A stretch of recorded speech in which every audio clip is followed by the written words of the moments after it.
Welcome to the speaker series on a shot glass of recovery. Yeah. Yeah. You get a house, you get a car, then you start thinking that's all you are, but you don't know the truth. So let me spell it out for you. Now I got your attention, now there's a start. Now sit and listen to my favorite part. Life's been giving us some clues. The answer lies inside of your. Welcome to a shot glass of recovery, the speaker series. I'm your host, Lisa M. This is where we share powerful, real stories from the speakers of AA Solution Seekers Toronto, my home group. People who are living the solution and walking the path of recovery one day at a time. If something you hear here resonates with you, we invite you to show your support by dropping $1 or $2 into our PayPal virtual basket. It helps us keep carrying the message and making these recordings available to others who may need them. Now let's get into today's speaker. Hi, everybody. I'm an alcoholic, and my name is Carol, and I'm honored and grateful to be here. And thanks to my friends who come to support me. I am honored and privileged to be a member of Alcoholics Anonymous and share my recovery with you. I was given the gift of sobriety in Fort Worth, Texas at the Glass House Group May 1st, 1988. For that, I am very grateful, and it definitely is a gift. I got sober I started drinking at 18. I knew I had a problem when I was in my early 20s, and somebody planted the seed of Alcoholics Anonymous. And I looked for the differences. I wasn't like that person. Very fortunate. I didn't get a DUI. I didn't go to jail. I didn't lose jobs, all that. But what I lost is self-respect, self-esteem, and dignity. When it says there's no dues or fees for a membership, I paid high dues and fees. Besides buying alcohol, I paid with self-respect, self-esteem, and dignity. And, I didn't like me when I got here. And I got sober at 37 and a half. I turned 75 last September, so I'm sober half my life. So a day at a time. I haven't had a drink in 37 years, 10 months, and 26 days. It's 13,844 days and 1,977 weeks. And the reason I like to tell you the weeks, and my friends have heard this before, but when I kept trying to quit drinking before I got to you. I said, I can go a week without a drink. I can go 2 weeks without a drink. I couldn't go more than 2 weeks, and it wasn't easy to go 2 weeks. I had to tough it out and fight it every day. And what happened is I was coming to somebody planted the seed, right? It took 16 and a half years, because when I had 3 months sober, I tracked down that person who planted the seed, and they had 16 and a half years. And they were pretty new to AA when they shared their story with me. So I know that's about how long it took for that to take root in me. So for 20 years I drank. I kept trying to fight it, and I couldn't. And so when I got to Alcoholics Anonymous, and somebody greeted me at the door, and they said, welcome, and they loved me, and then they put me to work and told me to go make coffee. And I said, I don't drink coffee. I'd have no clue how to make it, and to this day it hasn't changed. I don't drink it, and I still don't know how to make it. But what they told me is on the wall next to the coffee pot, there's instructions, and if I follow it, I could make coffee, and it would be good, and you guys and gals would drink it. So that's what I got the book of Alcoholics Anonymous. They told me to read the book. Got it at one of my first meetings. They said, read the book, see if I can find myself in the book. And I found myself in the book. So I'd been reading the Alcoholics Anonymous book, and I was going to meetings, and that was about it. I'd get out of work and I'd go to a meeting, and what happened is I wanted a drink. I was at a meeting, I started crying because I had all those feelings, and I had the shame and the guilt and the remorse and the fear and all those things, and what do I do with it? I'm not drinking to not feel it. And I was leaving the building, and I was walking down the hall to the front door, and a guy named John saw me leaving, and he asked where I was going. I told him, I'm going to go drink. I don't like this feeling. And John said he had 2.5 years, drank again, just got back. He told me it is not better out there. He told me if I leave the building and I go drink, I might not ever make it back. That maybe I'll drive drunk and kill somebody or me. Maybe I'll get a DUI and go to jail. He said, just go back in the meeting and talk to those ladies. And for some reason, I listened to them, and I did. And I went in that meeting afterwards. The ladies, they saw me crying, and they said, "What's happening?" And I told them how I felt, and I told them some of the things that happened that shouldn't happen to little children, and I told them what happened when I drank. And you know what? They said that happened to them too, and they did those things too. And they talk about the 9-step promises a lot, but we don't hear people talk about the 5th-step promises very much, or the 10th-step. Every step has promises. There's also promises, I call them negative promises, like alcohol's a subtle foe, to drink is to die, right? But what happened is, when I would sit in those meetings for those couple of weeks and I see the 9-step promises on the wall, and there was one I wanted more than anything, and it was, "I won't regret the past nor wish to shut the door on it." And I wanted that. And after those ladies and I sat and we talked and we cried together, and they showed me in the book of Alcoholics Anonymous where it says something about cling to the thought that in God's hands, these deep, dark secrets of my past are the greatest possessions to avert death and misery for others. And in my experiences, that's come true. Some of those things that I was so in pain over, I can share them now. I've shared them. I don't quite share them from a podium, sometimes at a women's meeting in a little more detail than a mixed meeting, but I've shared it with people and it doesn't hurt anymore like it did. They told me I was right in the middle of that pain and I can walk through to freedom, or I could stay in the pain and drink. And one of my friends, she sent me an Australian big book of last year maybe, and it's the same as ours. It has different stories. It has 5, but it's green and yellow. And they use funny words in there, and they spell pajamas and program differently. But it has the message of Alcoholics Anonymous. And, one of the stories I was reading, it said the guy said he never drank in the morning, and he told his sponsor that, and his sponsor said, "If you drank after midnight, you drank in the morning." And then I went, "Oh my gosh, I'm gonna have to tell you. See, I told you I didn't drink in the morning. It's probably on a recording somewhere. But I have to change it to I did not drink right before I went to work, because I drank in the morning."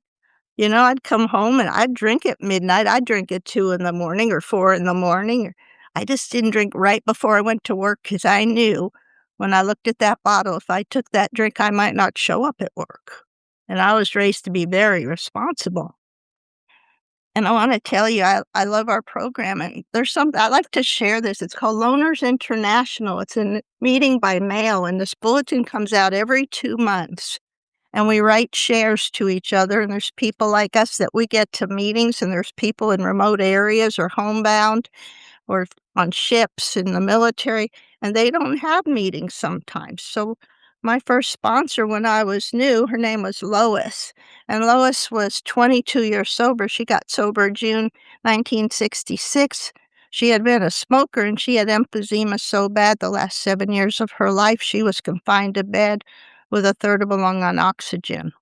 And she died a couple weeks after I had a year sober, right for her 23rd anniversary. And she told me when I was new, I met her the end of my first month of sobriety, because somebody said there's a lady that needs a meeting to her house. She can't get out of bed. And I got her phone number and I met her.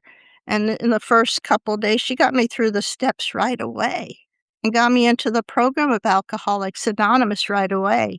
The Glass House, we had steps and traditions and meetings, and they did that stuff. And every Thursday we had a step study, and Friday and Saturday we had speakers, and they had me doing things like making coffee and setting up chairs and looking for women more scared than me. And when I sat in the back of the room, they told me to sit up in the front row. And there was a whole group of us that came in around the same time, and they saved seats in the front row for us.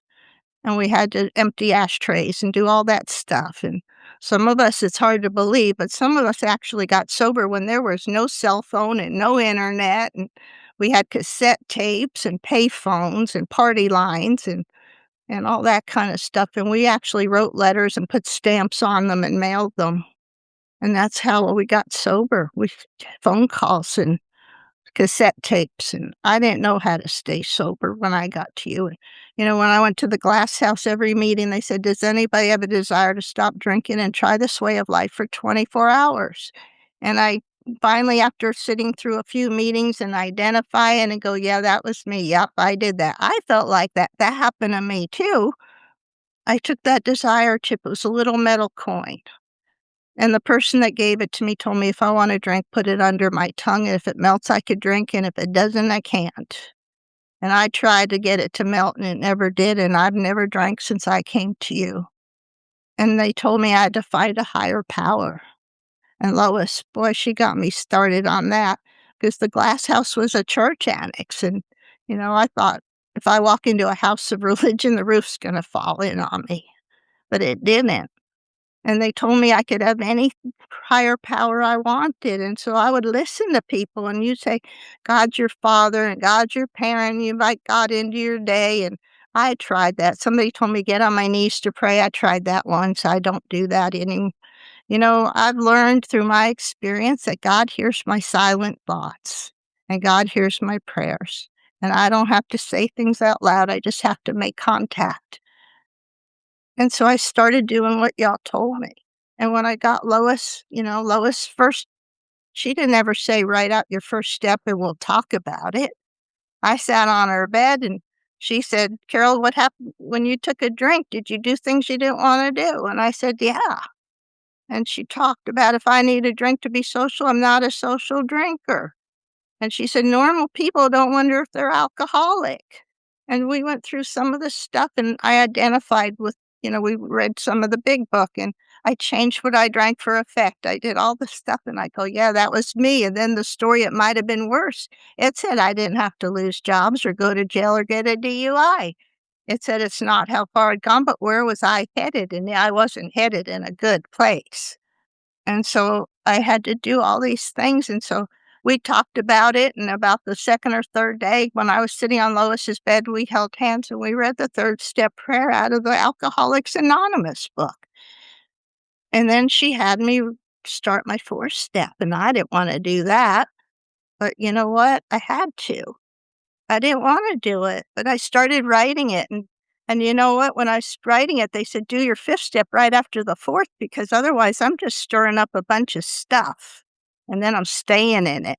And then it's more painful because I'm going to relive it. And then I'm going to probably drink if I don't get rid of it right after I write it. And you know what? I thought I could I'm still trying to find this higher power thing, right? And what I've learned is I can't have my higher power. Lois taught me don't rely on humans because it says no human power could relieve my alcoholism. She told me not to put her on a pedestal. And when she died, I wasn't lost. I missed her.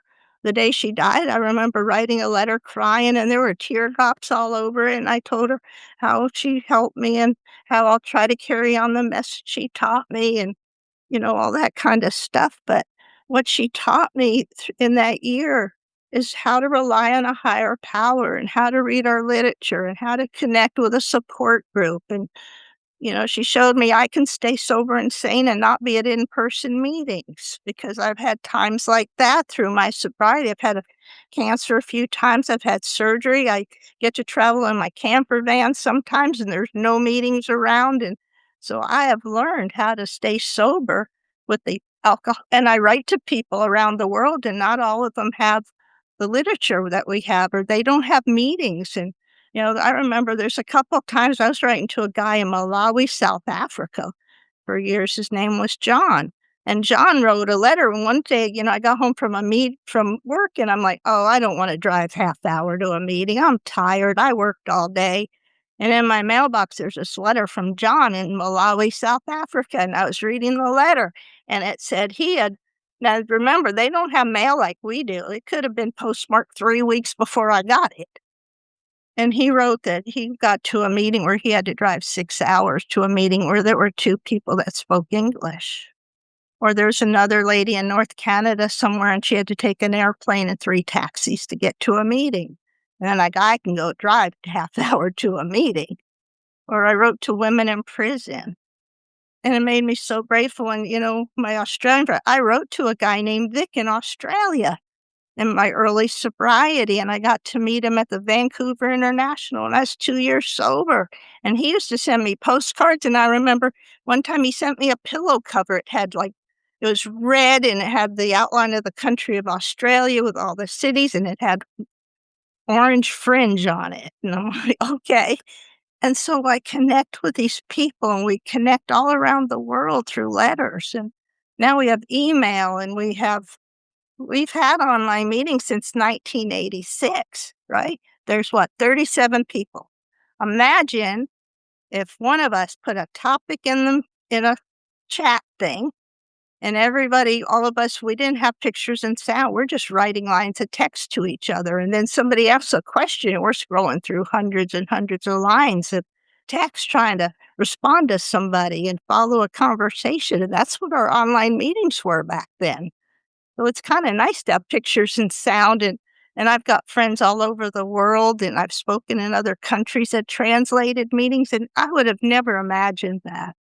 I thought my life was dull and boring and over when I got sober, and I fought it for years to get to you.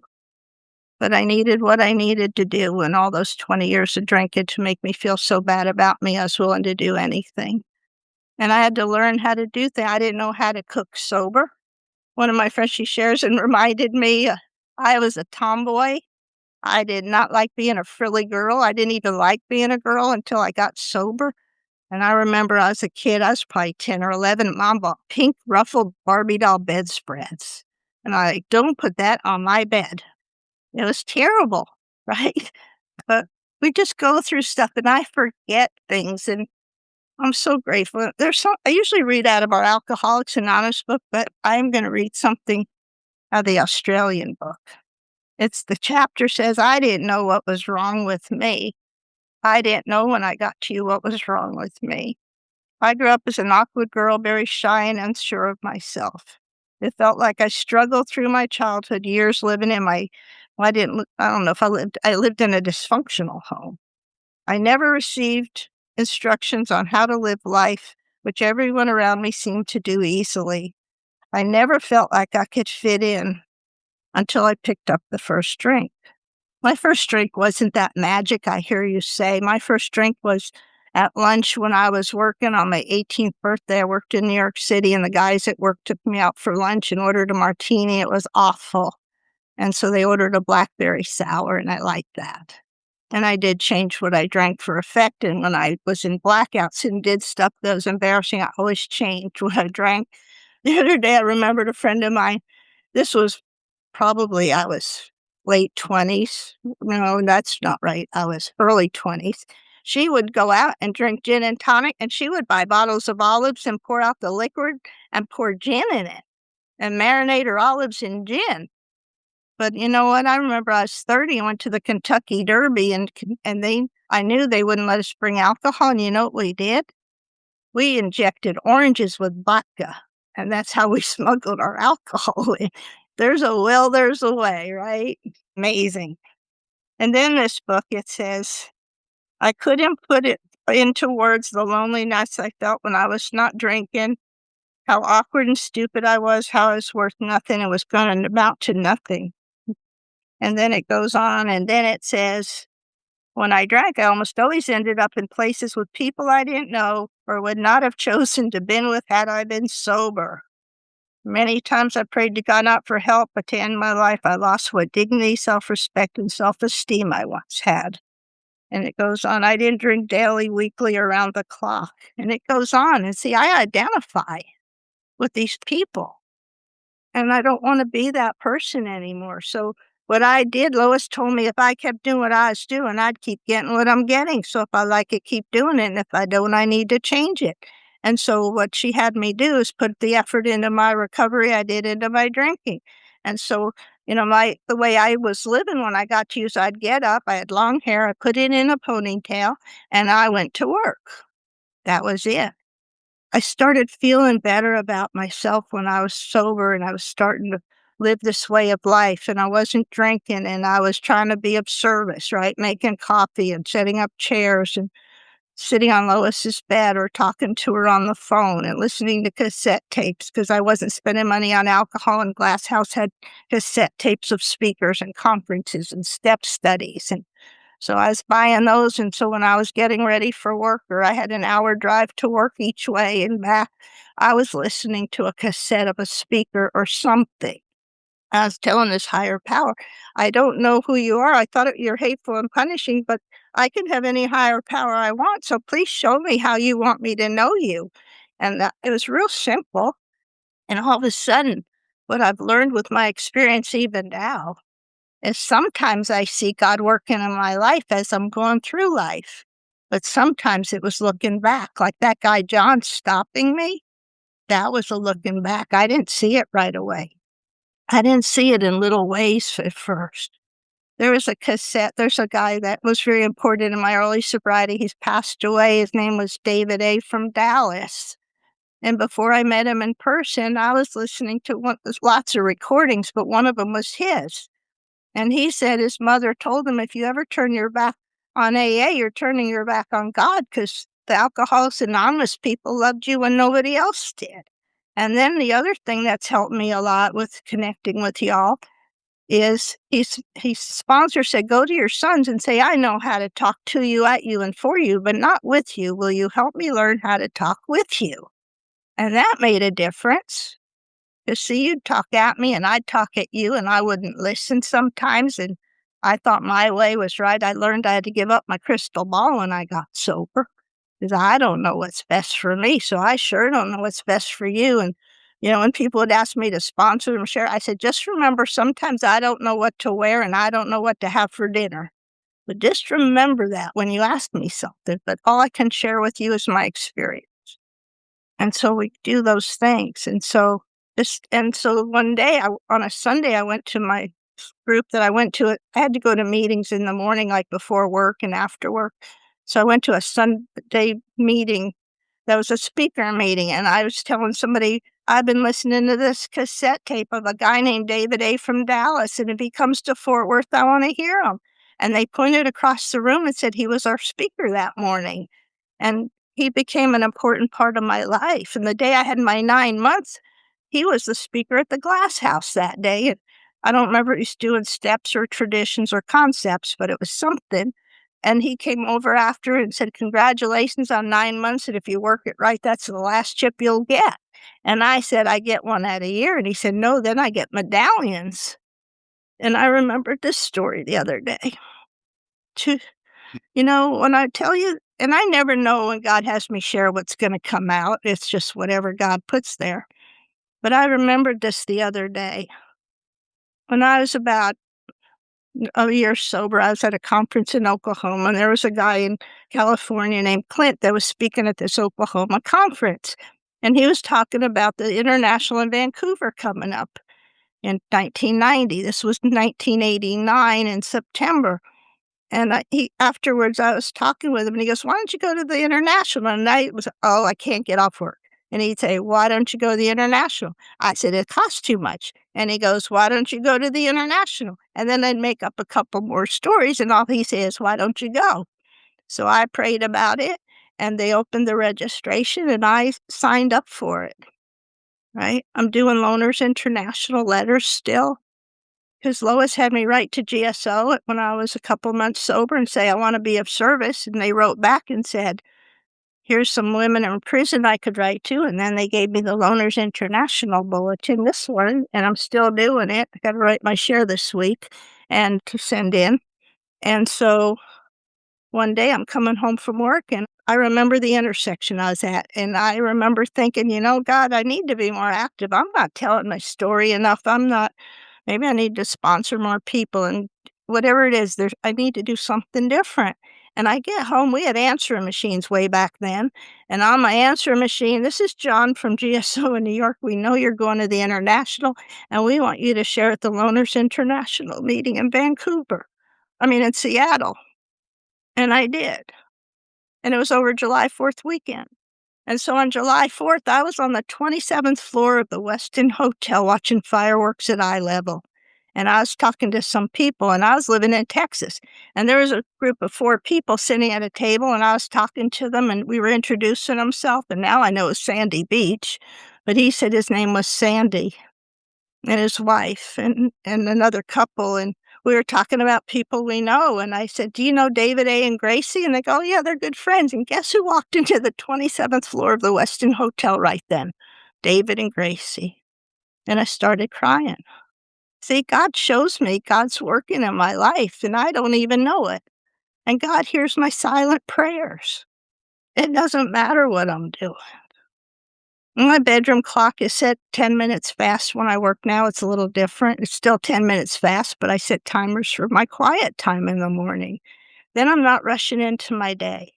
Told you I did the 3rd step prayer. Lois said the 4th step was her favorite because she said, if I don't know why I'm the way I am, how do I know how to be different? And so we did my 5th step. I already did the hardest part of my 5th step, things I thought I would never tell anybody. I told those ladies at 2 weeks. Those 5th step promises started coming true. I could feel at peace and ease sometimes. The thought to drink didn't come often. I could look myself in the mirror. I knew wasn't the only person that did these things and had them happen to me. I felt like I was a part of something. One of the prayers my group gave me is asked to be a part of and not apart from. And God kept showing me God's working.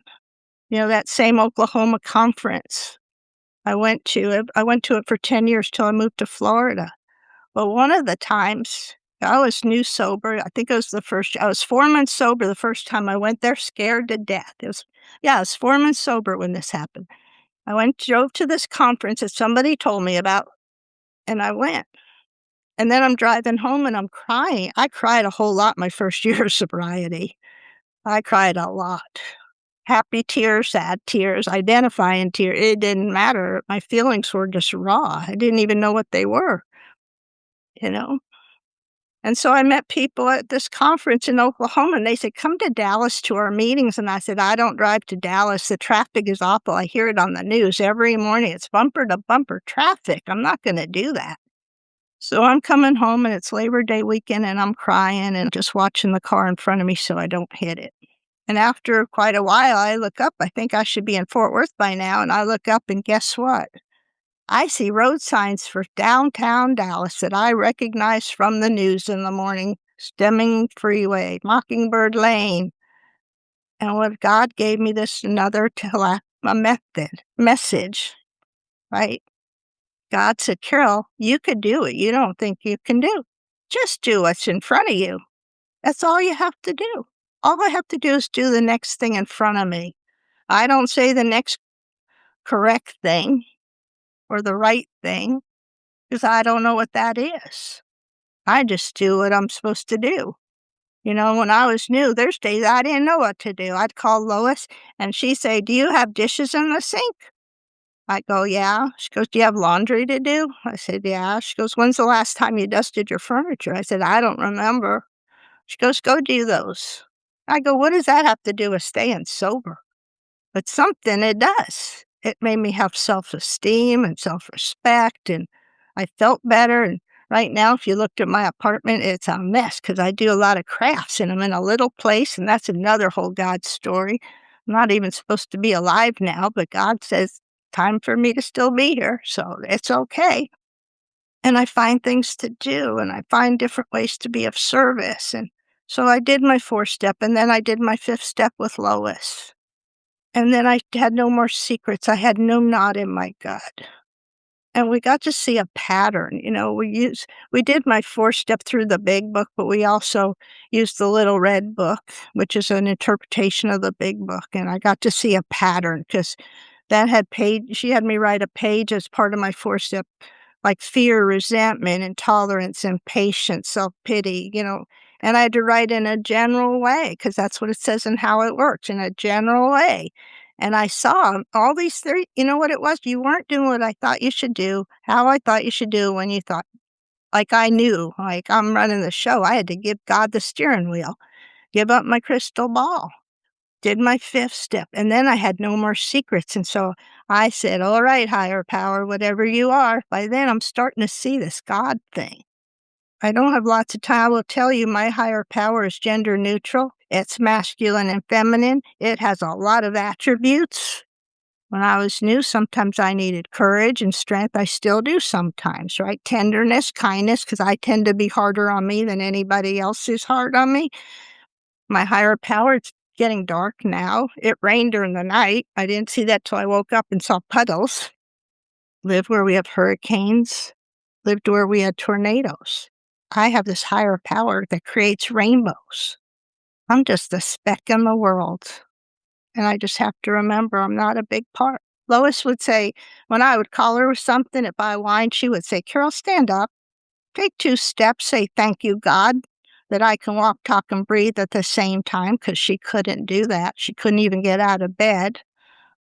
What she had me do in my early sobriety is still what I do now. She told me when I wake up and open my eyes, I make contact with that higher power, and I need to do a 3rd step prayer. For years, I read it out of our Alcoholics Anonymous book. Now we have like Everything AA app, and I can listen to it and say it, or I make up my own prayers a lot. And I had to do this minimum of 3 times a day, morning, noon, or sometime in the day, and at night before I went to bed. I had to do a 3rd step prayer.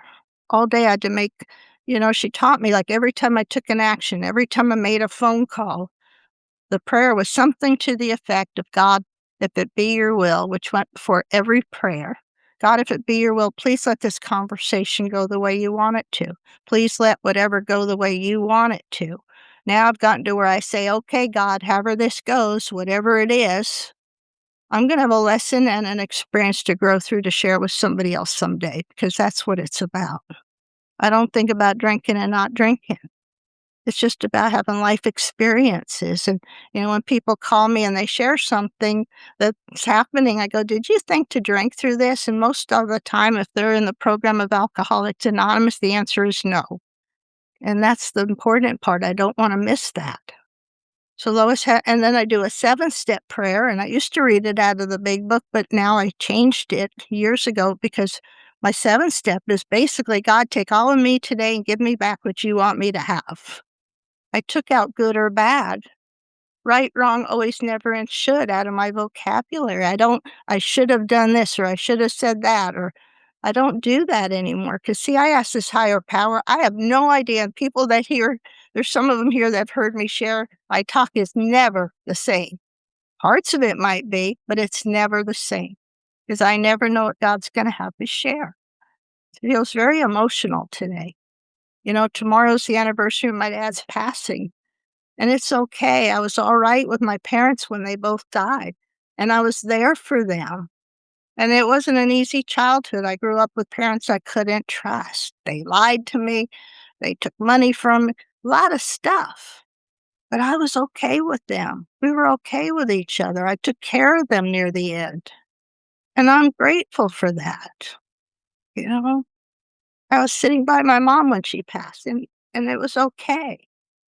And I miss Lois a lot, and she's still there. She loves the international convention. She shows up at them and lets me know she's there. I'll tell you a story. Dr. Bob's son, Smitty, and his wife, Betty, were friends of mine. In 2000, I was at the International in Minneapolis, and I had 2 rooms at the 2 different hotels, and I gave one up, and I didn't know which one, but I picked one and gave it up and thought I should have kept that one and given the other one, right? Because that's just how my mind works. And I knew Smitty was talking one day, and I got there really, really early, and I sat center 3rd row, and I always bring a new big book of Alcoholics Anonymous to each conference, and only people there, and I'm shy and I'm introverted, and so I pass this big book around with pens and let people sign it, and then I put a little sticker on their name tag as a thank you. And so I was walking around for like an hour and a half getting the book signed and talking to people, and so there was like nobody in the first probably 20 rows when I got there. And I put my backpack on a seat, and I go back to the sit down when the meetings get ready to start, and I sit down and I look next to me and I said, Jean, and she said, Carol, and it was Lois's sister, who was like 25 years sober, sitting right next to me out of all these thousands of seats. And we got talking. I said, what hotel are you at? And she told me, and I said, me too. What's your room number? She was across the hall from me at that same hotel. She also did something like that in Seattle at the end. She came to the meeting I shared at in Seattle. We didn't plan it. She just happened to be on the tram going to the convention center that I was going to. And after my share, she says, I'll see you at the Kingdom later. I said, okay. Now we're standing there. There's thousands of people. And I turn around and she's standing next to me. How does God do that? I don't know. And I don't try to figure it out. The rest of what Lois had me do is beside the third and seventh step every morning, she had me learn what's on page 68 to 71. And I had to ask God, and it's not about sex. It talks about it, but she said, I have to ask this higher power to set my ideals in every area of my life. Because if I know how I want to live, if I know the kind of person I want to be, she said, when I have to take action and make decisions, are they in accordance with that?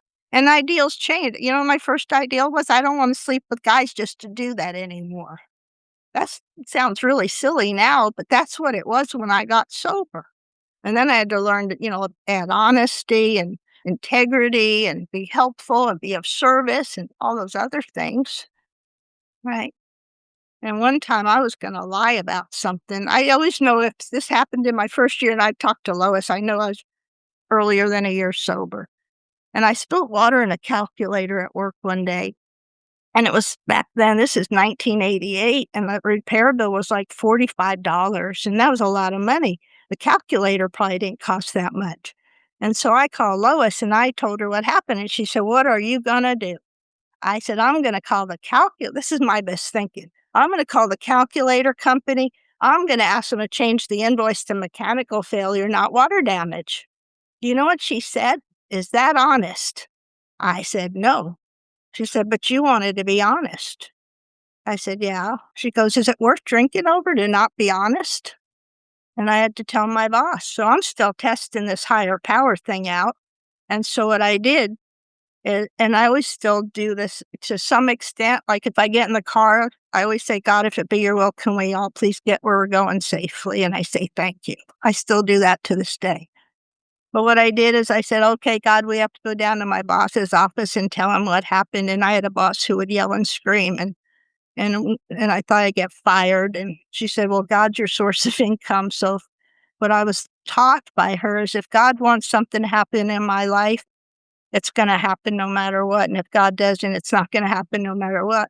Like when I was trying to avoid doing the 4-step, going to my home group, which was doing a 4-step meeting, I went to a different group that night, and they did a 4-step. So I learned I can't outsmart God. I don't even try. Before I forget, the other thing she had me do is at least 3 times a day. Well, all day long I had to do step 10, but I had to read step 11, morning and nighttime part in the morning and at night. She also had me write a gratitude list, and I did mine at night. I had to write things I did to help my self-esteem list, which I did at night, and I wrote a journal, and I had to call 3 to 5 women every day. And between that and going to meetings, man, it was a long day, and I'm listening to cassette tapes all the time, so I wouldn't be thinking about drinking, and I had to think of alcohol as a poison, and, we talk about the holidays like Thanksgiving and stuff, but I had Memorial Day and July 4th and Labor Day, and those are holidays to drink too. And I had to think that, and she said, just carry a drink with you all the time. Nobody cares what you're drinking, Carol. Just have something in your hand. And so that's what I've learned to do. I did my amends. I did, 6 and 7, what I've learned is I don't know what's good or bad. That's why I take the words out. I've had cancer, I've had surgery, I deal with chronic pain from having a lot of surgeries, and I'm, not even supposed to be here according to my doctor, but I'm still here according to God, and that's okay too. And so I don't know what's right or wrong, good or bad. They're just lessons and experiences I have to grow through to share with somebody. And, I heard a lady, she passed away, but she talked about mooring lines, like an ocean liner has mooring lines holding it parallel to the dock. And when she would share, like if she, all of a sudden these things, that subtle thought says, I don't need to be of service. I don't need to read my big book. I don't need to pray. I don't need to. Well, I'm not making those connections. At Glass House, they called it the 5 Alive. And on the back of that little silver coin they gave me when I got sober, It had number 1, 2, 3, 4, 5, and it had pray in the morning and pray at night and get a sponsor and read the book and make phone calls. And, one of my friends talked to me. I just got off a cruise about a month ago, and I took pictures. There are big mooring lines, ropes holding that ship to the dock. And I know if any of them are there, I've got my mooring lines connected to you. They change depending on what's happening, like going to in-person meetings like we didn't for COVID, but I went to online meetings a lot. I still do a lot of online meetings. Sometimes I needed a 12-step program because I went to too many online meetings because I don't want anything else to do. But, it's okay. But anyway, back to that story so I said, all right, God, we're going to go down to my boss's office and you're going to sit on the seat in the car and I'm going to sit on your lap and you're putting your hands on the steering wheel. I'm putting my hands on yours. And when we get down to my boss's office, God, you're going to sit on the chair in front of his desk and I'm going to sit on your lap and you're putting your arms around me and keeping me safe. And that's what we did. And then I handed my boss the invoice and I offered to pay for it. And you know what? He didn't yell and scream, which is what I thought would happen. He just told me to be more careful. He'd pay the invoice.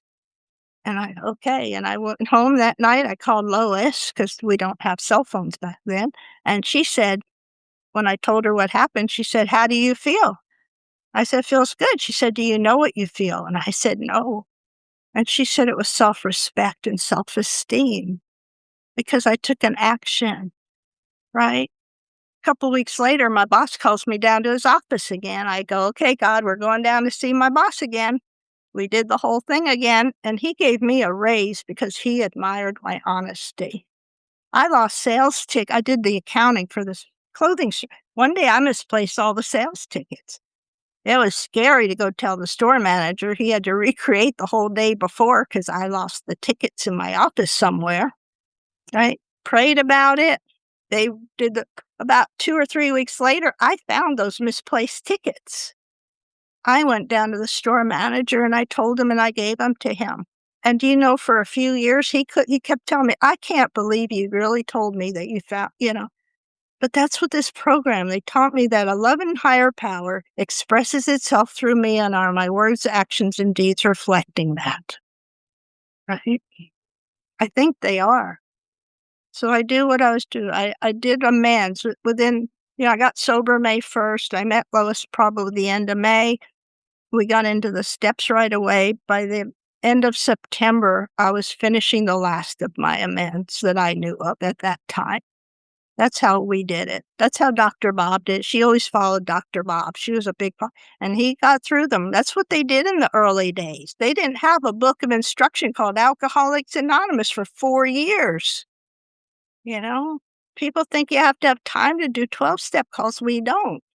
Bill had 5.5 months or 4.5 months when he went and talked to Dr. Bob, and Dr. Bob had about, 16 days when they went and talked to Bill Dotson, and then they had a guy named Ernie, and Ernie only had a couple of days when they 12-step Bill D. It can be a message no matter what.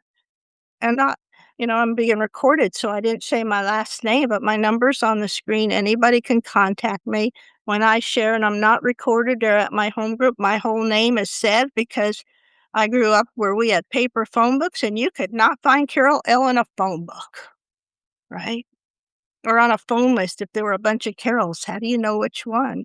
I remember one day out of my 3 to 5 women I had to call, I had a phone book, and it was only women, and it was in alphabetical order first name, and I picked the K's one day, and I called some random lady, and I said, how are you doing today? And she said, not good. I just got home. I had a miscarriage and haven't talked to anybody. See, I never know when I take an action what God's going to do with it. Right? I have an old camper van, and I have so many God stories from that. But there's, one of the last ones I had, I was in South Carolina at a campground, and I got there on a Thursday, and on Friday I shared at a conference online, and Saturday morning I opened the back door and I smelled gasoline. And I said, that is not good. They weren't doing any maintenance anywhere. And I said, oh, I bet I know what this is. And I looked under my camper, and the fuel line from my generator to my gas tank, which is what the generator runs, was dripping gasoline. That happened in Albuquerque at a balloon fiesta I volunteered at, and somebody fixed it for me at the campground. So I called my fire chief friend. I said, I don't think I need to be driving to get this fixed with leaking gasoline. He said, no, that would not be good for you to do. So I said, okay, God, let's see what you do with this one. And so I go out and I'm walking around the campground and I saw a man and a woman outside their RV. And I went over and I told him what happened and what I thought it was. And he came over and he goes, yep, that's it. He goes, let's go talk to this guy over at this other campsite because he had some work to. Well, to make the story shorter, we went over. The guy knew somebody that's a mobile RV guy. I called him. He called me back. An hour and a half later, he came. He fixed it. I had the parts, and I didn't have to drive. Another story I'll tell you there's so many stories, but God's never stranded. Where God guides, God provides, is what I've learned.